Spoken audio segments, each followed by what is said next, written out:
Hi everyone, just waiting for people to come online here for night 7 of the Orphan's Tales live reading series. Good to see all of you again. Tonight is night 7, which means that we've been at this for a whole week, which is kind of crazy to think about, given that a week is God, only a third of the time really that we've been all going through this, and it feels like forever already. Wine time. Well, I don't know about you guys, but I was useless today. Everything I wrote was garbage, so I had to delete it all, which is a bracing experience. But I did make a nice dinner, and I'm here with you, so I guess that's accomplishing something. Not a lot of something, but it's something. Once again, the music we're listening to is S.J. Tucker, who did an album based on each of the Orphan's Tales books. This is The Girl in the Garden For the Girl in the Garden. You can find her at sjtucker.com and at Bandcamp. She is home in Arkansas with her own baby boy, who I hope is sleeping. I hope Jesse is sleeping. My baby boy is sleeping. He was... He has been oh so very 18 months old of late. So everything is no. Which I think I wrote about in Fairyland. It's easy to write about these things when you don't actually have one. All of the things really that I've written about having children, including what I'm about to read tonight, were written long before I had even planned to have children. So it's just full of crap, actually. I didn't know anything about anything. But you grow up. I was 22. I was sure I would never have kids. I had a golden retriever puppy who I had until a few years ago. Seiji, I got Seiji right, I guess, before I started the Book of the Sea, the second half of this book. Some of you remember Sage, my golden retriever, from many blog and Twitter posts past. She passed away in 2016, I think. 2016 or 2017? I think it was 2016. Which was very hard, but she was there through writing most of this, sitting on my feet. So let's get the housekeeping out of the way. As with every night, you are not listening to an audiobook of The Orphan's Tales. There is no audiobook of The Orphan's Tales. I do not have the rights to create an audiobook, so this, for all legal purposes and bindingly legal purposes, is a play. This is a one-woman show that you are tuning into every night. If anyone from Random House asks. You can subscribe to my Patreon at Kat Valenti. You can follow me on Twitter at Kat Valenti. There is a tip jar in my Instagram profile and one on my website at katherinevalenti.com. If you want to leave a coin in the hat, you don't have to. These are completely free, but we do appreciate any tiny little thing you want to throw in there. Freelance life is always brutal, but particularly brutal at the moment. And thank you so much to Humblebee and Melinda, who gave us tips last night. Anybody who does drop a coin in the witch hat, tosses a coin in the witch hat, I will thank you in the next stream. And yeah, so we're sort of getting into more of the witch's adjacent stories now. These are kind of like story nodules, nodes. So I think we're kind of branching from the grandmother's node out a little bit tonight into some of the prince's backstory. Honestly, I am definitely going to run out of things to tell you about the writing of The Orphan's Tale, simply because it was so long ago, and so much of the writing of a book is not an interesting story to tell at parties. It's just I sat in my room and I thought about things, and then I thought about this. It doesn't have some kind of provenance that is an interesting story for panels. It is what it is. But I did notice, glancing through how much I was going to read tonight, that the nursemaid that we're about to meet is called Yaya, which is actually what my little baby son calls one of my dear friends, his auntie Celia. So he calls her Yaya because he can't say her name.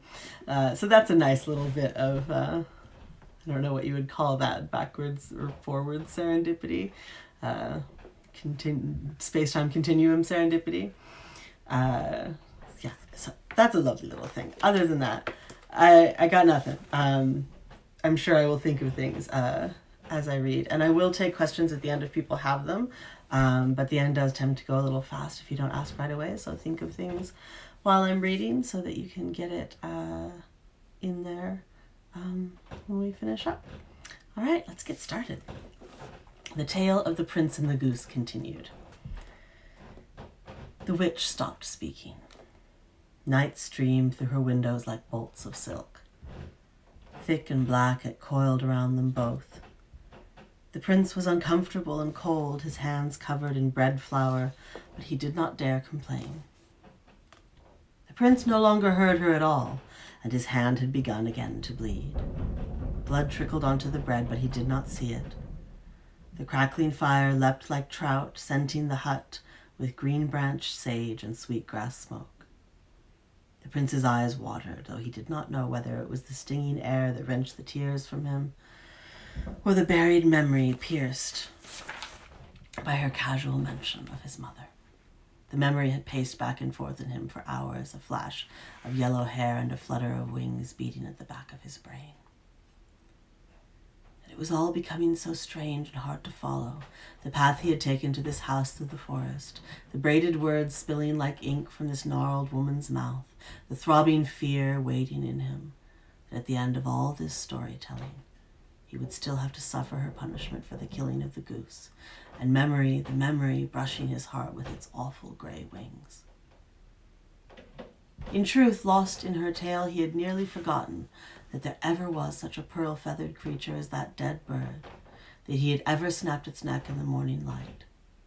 But he looked down at his flower-speckled hands washed in the flicker of fire and shadow, and glimpsed drops of blacker blood amid the white dust and within his own wet wound, and remembered.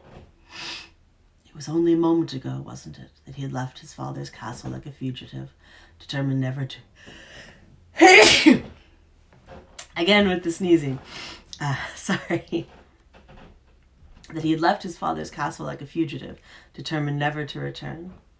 And now he was a prisoner only a few miles beyond the borders of the kingdom, his adventure cut off before it had begun.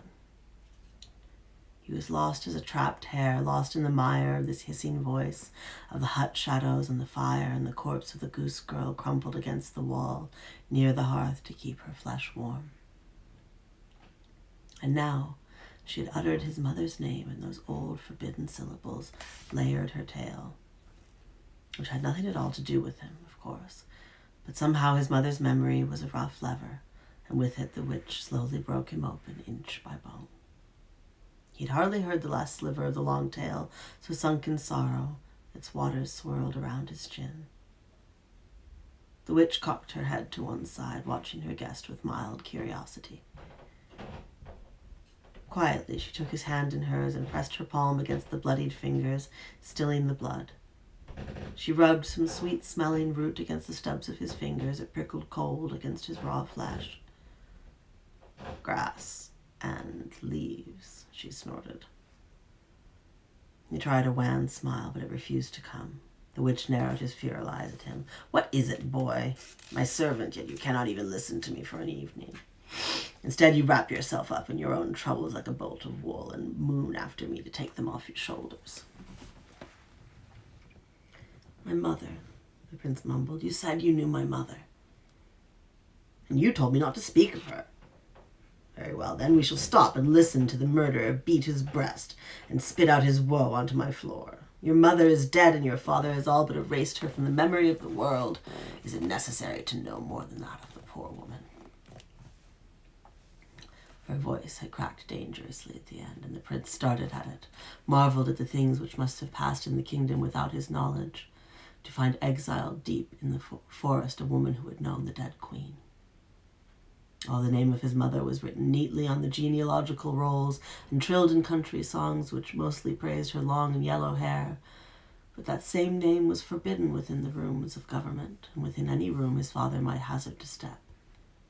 Yet the witch knew her. She rubbed her long, bony fingers, a sound like branches rasping together on the wind, and grinned up at him under the gray and greasy curtain of her hair.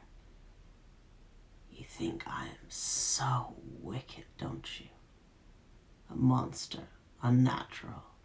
How cruel of me to keep you here and rattle on about my dead grandmother whom you care nothing about. To hold back the doom I keep in store for you and tease you about your mother. I'm telling you this for a reason, you curdle-brained child. Didn't you ever have a tutor? I'm teaching dead, dull history so that you will understand why your feet carried you here instead of towards some other broken woman's hut, and what you ended when you snapped my daughter's neck. Don't keep looking at me with that same idiot stare. Listen, or you will comprehend nothing, not even your mother. Shall I just kill you now and have my revenge? It would certainly save breath, and at my age, every breath is named and numbered. I entertain you at the expense of not a few figures in that scroll of sighs. Boy, do not test me. She paused, grimacing as if she truly were tallying the accounts of her lungs. And never assume that a woman is wicked simply because she is ugly and behaves unfavorably toward you. It is unbecoming behavior for a prince. She slurped her tea noisily. When she spoke again, her voice had softened from a dagger point to a smooth, hand-warmed pommel. But I can see that you are in pain. And that is the province of monsters. You drag your mother's corpse with you. It leaves a great furrow in the earth.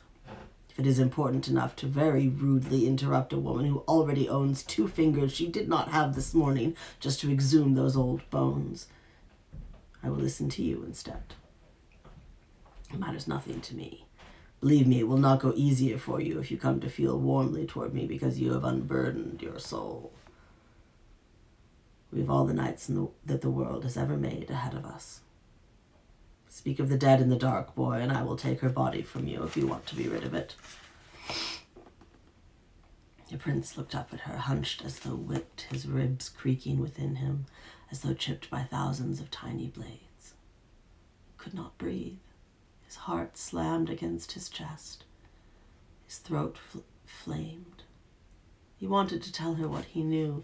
His skull scorched itself black in the effort, but he could not speak. And the witch was laughing at him. But it was not a vicious laugh. Rather, the old hag's chuckle had gone sad and soft and sorry. She leaned in, her movement like a door closing.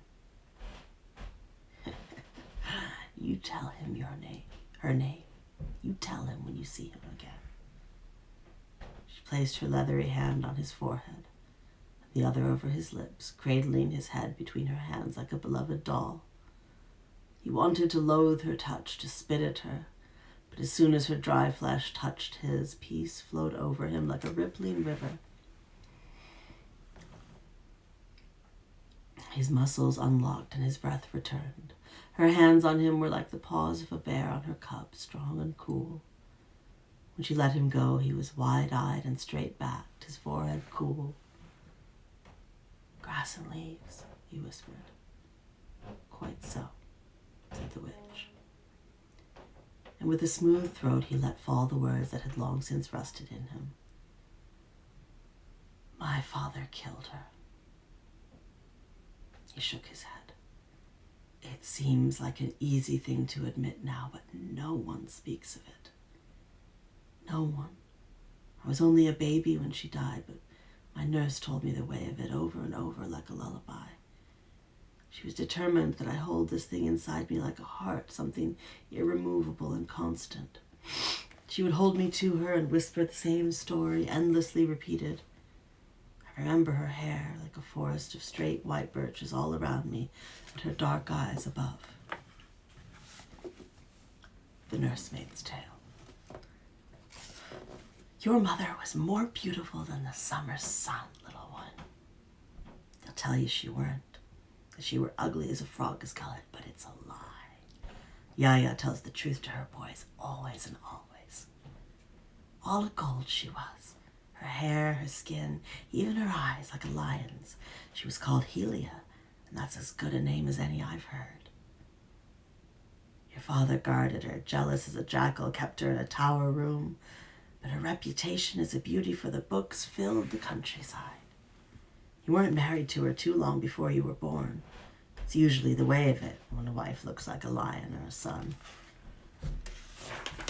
And when you came out of her, easy as nothing, she loved you terribly. You were as dark as she was light. A tiny little moon to her sun. I was her maid then. She was full of light. I tell you, darling duck, it hurt to look at her sometimes. When she stood at her tower window with you at her breast, and her hair all filled up with fire. I used to wonder if she gave you milk or the sun just emptied into your mouth through her teeth. But one night she was not in her tower. You were almost a boy and the fat was still on your cheeks then. You waddled about her empty room. Your father didn't even give her a chair, I swear it. She stood all day and lay on the stones to sleep, and I never heard the woman complain. And I can't say, since I'd have no way of knowing what she did that strange night. The rich don't tell us but how they like their ribbons tied and their tea brewed, and Yaya doesn't mind. It's their way. But in the yellow morning, your father's anger clouded up heaven and shook the thatch from the ceiling. He and his old fortune-teller blustered about the castle, full of their own huffing wind, blaming me for letting her free, as though a queen ought not to do what she pleases. He seized me by the arm, hard as an iron cuff, and we raced up the rickety staircase to the tower where your mother stood, calm as can be, and you asleep in her arms, not a care in your head. She looked at your father with the glance of a tiger with a full belly, her golden eyes all bright with hate and happiness. I won't forget that look, not for all the apples I could eat. Helia hated the king. That's the truth. You ask him when you're grown and see if he calls your old Yaya a liar. You woke up with a cry when your father ripped you from her, shoved you into my arms just before he hit your mother so strong she spat a tooth onto the floor. How do you like that? She didn't hardly blink. That awful look never left her eyes. He hissed at her, and it was a strange, black, dark thing he said. Woman, you will not make me a fool again. I should have cut your throat when I first saw you. Probably true, purred your mother. And then the king smiled, and I began to be afraid there was something secret and rotten in my master, but I said nothing. Servant never says nothing unless she's asked, and whoever asked Yaya a thing but when the supper was coming. Do you remember, he spat, with your death I instruct your son. She grinned horribly at his purple face and whispered, just as sweet as cream, and he will learn, oh husband mine, he will learn. She died the next morning. Couldn't guess why or what for what crime, but she was executed like a thief caught with a slab of butter. I was there in the courtyard, and I held you close. Like a good nurse, I turned your face away at the last moment. It was before dawn in the sleepy grey, and your father pulled poor Helia out of the castle in a plain white shift, with her hair streaming like fire in the fog. The batty old conjurer was there, in his fine blue robes, but he never spoke a word. Servant never says nothing unless he's asked. He just smiled softly all the while. King tied your poor down onto a pile of fresh-cut logs and tied her to it with rough-hewn ropes. She didn't struggle, not even when the ropes were so tight her wrists bled. But when she saw you, well, no mother's so strong she doesn't care if her babe sees her burn. She wept, then screamed, tried to reach out to you, her little chick a-peeping away in the morning, though she never begged to live, no, not once. I wanted to help her, yeah, I did. But I would have burned beside her, and you would be all alone with no one to love you and stand up between you and the rotten thing and your father. The king drew a long knife, hacked off her magnificent hair, handing the length to his addle-brained wizard. I stood over her for a moment, your sire's face as dark as dirt. Then he lit the branches of ash and oak with his great crackling torch, and she was still screaming, but it had a terrible, terrible keening sound like a song, a frightful death song that came out of her bones, and you cried even harder, so scared you were by that screeching, singing noise.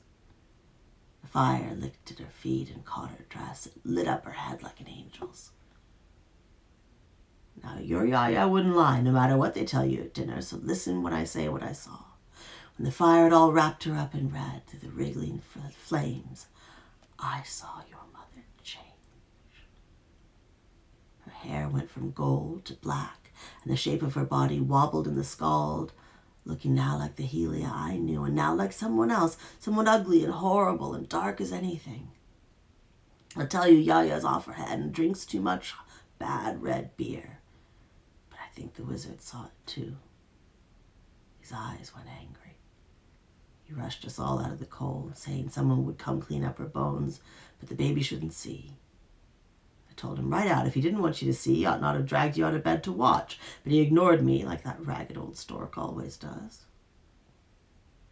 But dear as dumplings, her crying followed me, clawing at my back, and behind the cries, behind them I could swear, I heard rustling and flapping and fluttering, only it got louder and louder and louder, until I had to hold my hands over my ears as we ran from your mother, burning like meat. The tale of the Prince and the Goose continued. Is that all? The witch asked, her tone bored. The prince nodded dumbly, though something small and calculating had entered his heart, as though he'd caught the scent of a stag in the brush, a stag he was sure to catch, if he could creep silently enough. Knife arranged herself on her fur-covered stool and began again. The witch's tale continued. Time ran along like a leopard with 8 legs in those cells. We could not see it, could not hear its passing, but it crept by on those spotted paws and ate us whole just the same. I grew round as a harvest moon, though my limbs were like birch twigs and my cheeks sunk in my face. Hunger and darkness watched over us like worried nurses. And one night I lay down among the mildewed straw and the scurrying, squeaking rats and gave birth to my child. My grandmother held me in a nest of her limbs, bracing me against the stone walls, her face pressed against mine, whispering while I whimpered and wiping away my dirt-blackened tears. She rubbed my swollen belly with her wrinkled brown hands in a swirling motion like the patterns of birds migrating. The pain was its own world, its own landscape drawn in red and black and flashes of sobbing white. I screamed. Everyone screamed in the prison. I cursed everything I could think of, but curses are common in jail, common as gangrene. My hair was matted to my skull with sweat, and my bare feet slipped on the floor as I kicked and thrashed like a sick bullfrog. My body ate itself, tearing its own bones apart. I cried and cried. I clutched at grandmother, and she clutched at me, trying to calm me down, nuzzling me like a wolf cub in the snow. I couldn't feel her. I could only feel myself coming apart. But my daughter was born, perfect and whole, with a shock of black hair and calm black eyes. I held her in my arms, her wet, shaking little body, born in darkness far from our home. Smiling into her face, I rocked back and forth, beyond words, beyond despair. And then my grandmother's voice slid into me like a needle drawn through linen. But we cannot keep her, Knife. You must know we cannot keep her. I shrank away and drew my daughter tightly to me. Grandmother hushed me and began to move her hands over me again to make it better, as if I were a child with a stubbed toe. She would never survive. The king would have such a tiny thing killed, even if she did not starve to death in this place. She cannot stay with us, you know it. You just don't want to know it. No mother would. I am so ashamed of my tears that night.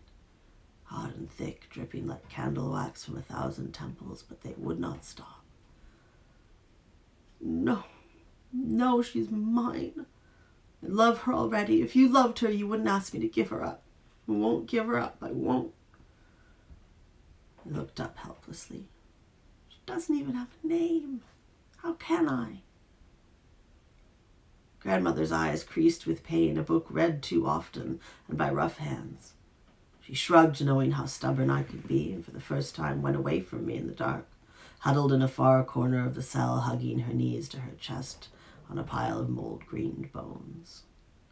After a while, I heard her snoring.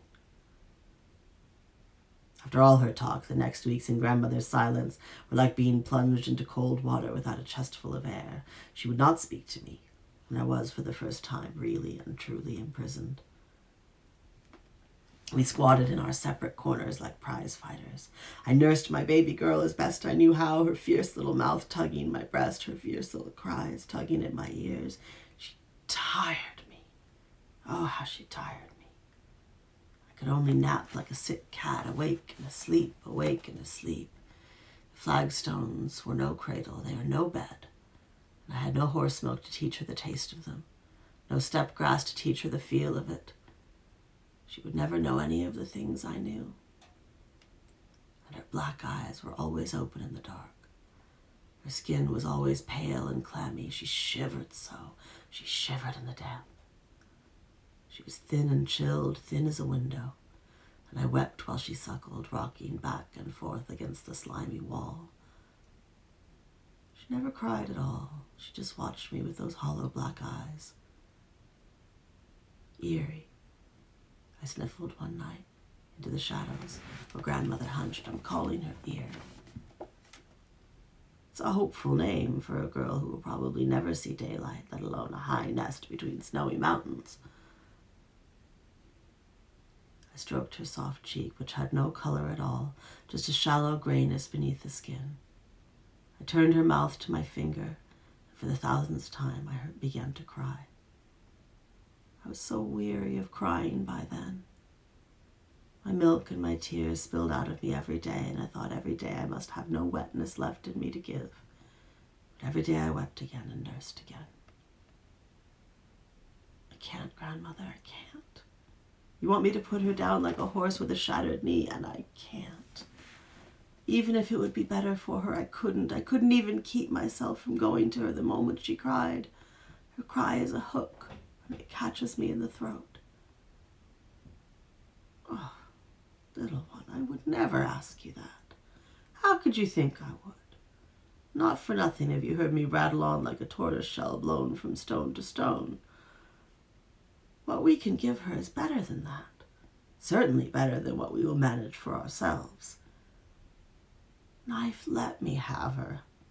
Trust the tale I told was to this point. You want to call her Eerie? Well enough. We'll see what we can do about getting her one. She had to pry my child from me like a jewel from its setting.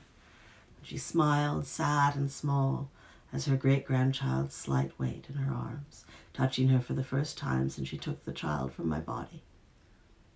Grandmother laid the baby out on what rags we could gather to protect her from the cold floor.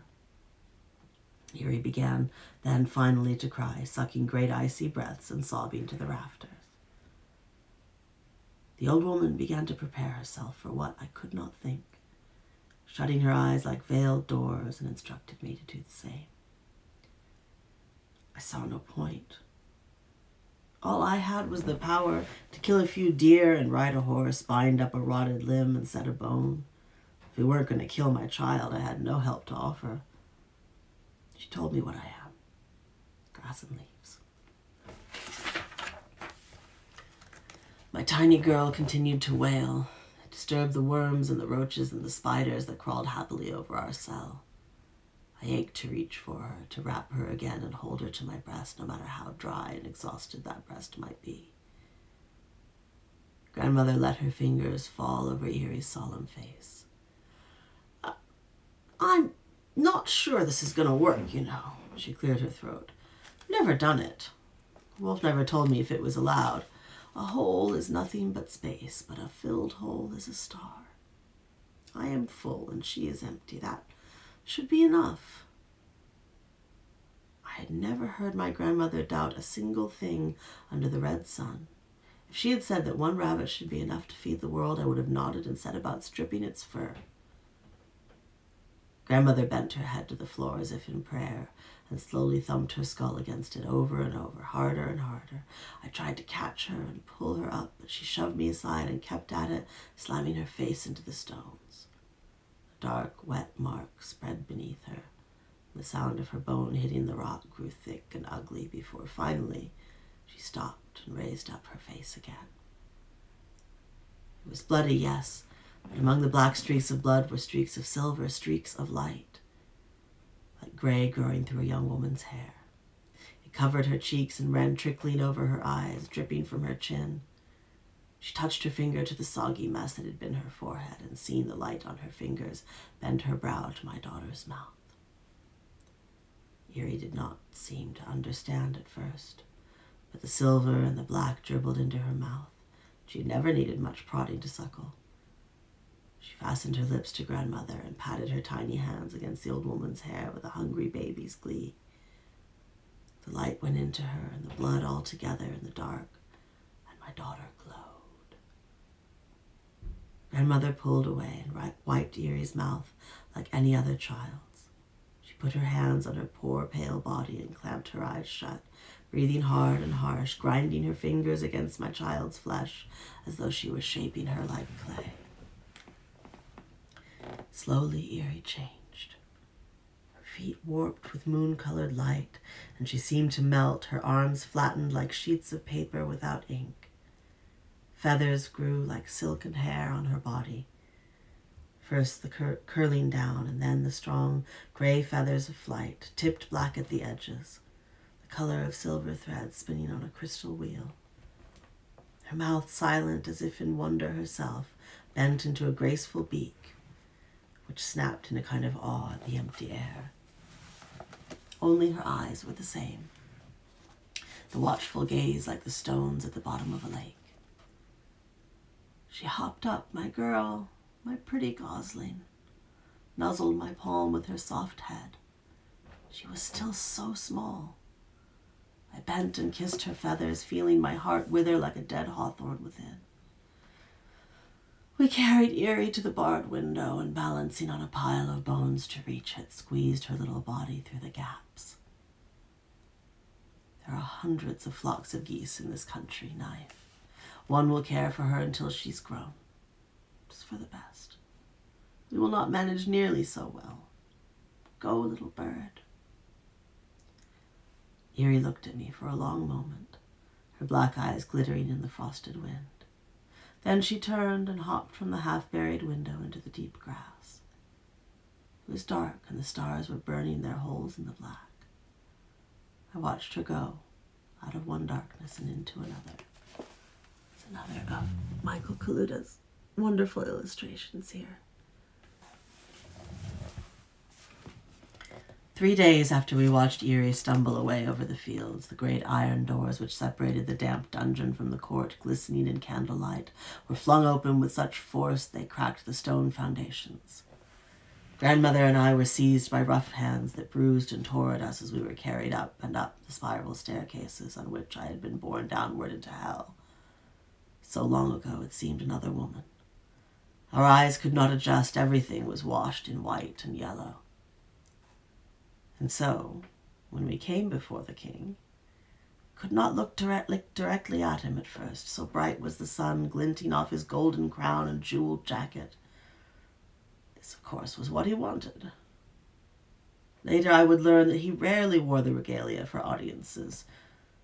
A tall man announced the king, a tall man whose hair was twisted, knotted, falling slate gray to his hips. He wore a wide, bolted iron collar that brushed the fabric of his blue and brown robes. You have been brought for judgment before His Royal Highness, King of the 8 Kingdoms and Steward of the Eastlands, Autocrator of the Unified Tribes, Lord of the 1,000 Caves, the sacred vessel who owns all above and below earth. This is your arbiter. By then I could see the glare and the coldness of the king's eyes, like ice beneath ice.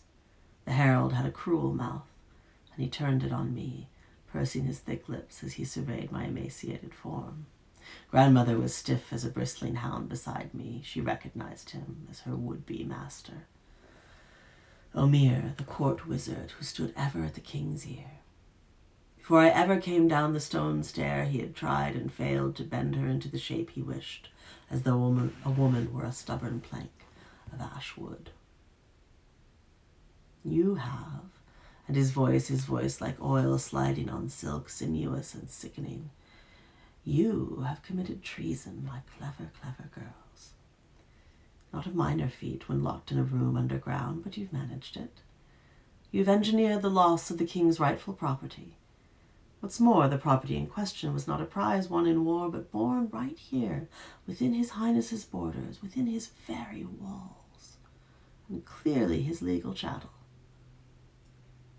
The wizard rubbed his long fingers as if they hid some secret ache.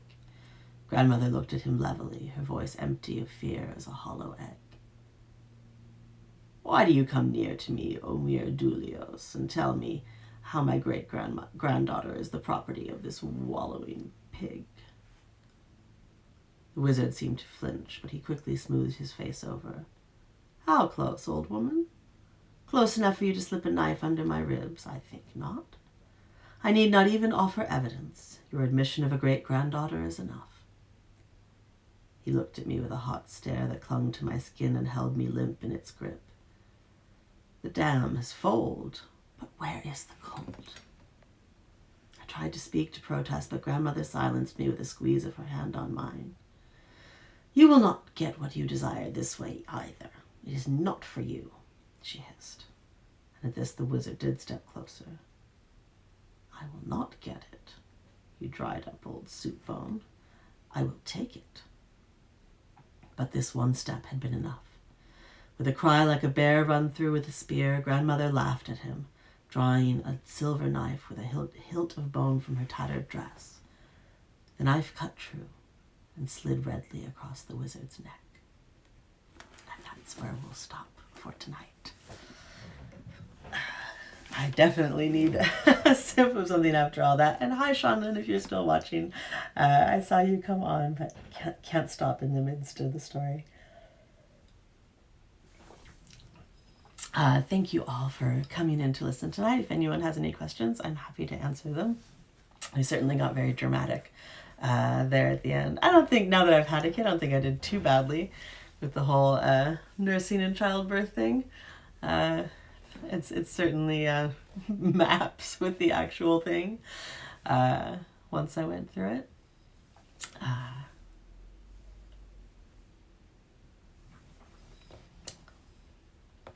Okay, well, we'll get through the housekeeping if no one has any questions. For legal reasons, this has not been an audiobook. You've never heard an audiobook of The Orphan's Tales. This has been a play, a one-woman show. And definitely a performance under contractual law. You can subscribe to my Patreon at Cat Valenti. You can follow me on Twitter at Cat Valenti. There is a tip jar in my Instagram profile and one on my website at catherinemvalenti.com. You absolutely don't have to leave anything. This is all entirely free. The times are very tight for us, so if you wanted to drop the measliest coin in the hat, it would be deeply appreciated, and we'll thank you in the next stream. You can also watch these on the archive and catch up if you miss any nights on my YouTube channel, which is Cat Valenti Live. And I think that is all of the things that I'm supposed to say at the end of this. Oh, thank you. My eyeshadow is on point. I will tell you that I'm using the very last of a little pot of eyeshadow that a friend gave me in 2009. And the shade is called 1980s. And it's an awesome little shade. She gave me a little tiny pot with a sample of her eyeshadow, and I made it last all this time. So you guys got the last 1980s bit. So thank you for saying that it looks nice, because that makes it all worthwhile. There's no more 1980s shade What was I drinking when writing these books? Oh, well, I was living in Japan, so probably not anything normal. Probably something from the vending machine near my house. I don't know how many of you know this, but Japanese homes don't have, well, they do have number addresses, but they're not really posted. Like you know the vending machines. The vending machines all have numbers. Like if you have to call emergency services, you'll tell them the number of the vending machine closest to your house. They'll find you faster than telling them your actual house number. So I was probably drinking something weird mixed with vodka or lychee or something from my vending machine. I don't think I drank too much in those days, though. Certainly not as much as I drink now as a 40-year-old divorcee. But I don't think I drank too much alcohol back in those days. Oh, I'm glad, Rabbit. You think that I got the birthing and babying right? Yeah. No, yeah. I don't remember drinking that much. I feel like. Yeah, no, I don't think I did. I don't think they sold much at the little store in my neighborhood either. So, just wasn't as big a part of my life as it is these days. Soused as an old Broadway star as I am. I'm not really soused. I'm drinking Bordeaux tonight, which is my favorite red wine. And I will probably I will make an effort not to drink the entire bottle in one night, because that's terrible. You shouldn't do that. But it is a quarantine, so I can't make any promises. I went to the store for the first time in a while today. It was kind of nerve-wracking, but at least here on the island they've got the plexiglass barriers up so people stay safe, but it's still pretty scary. It's very strange. Some of you may have seen that I yelled at my fellow islanders a little bit for staring everyone they think is a stranger down and yelling at them to self-quarantine while everyone on the island was out today with no masks on, not social distancing, and just enjoying the sun as they do any day in April. So it's not going that great over here, but I don't think anybody other than our first case is sick so far. It's impossible to know, though. So we continue to be in this very confined space where if one or two people were to get it, we would probably all get it. I'm a glamorous queen of the night. Oh, thank you. Put that on business cards.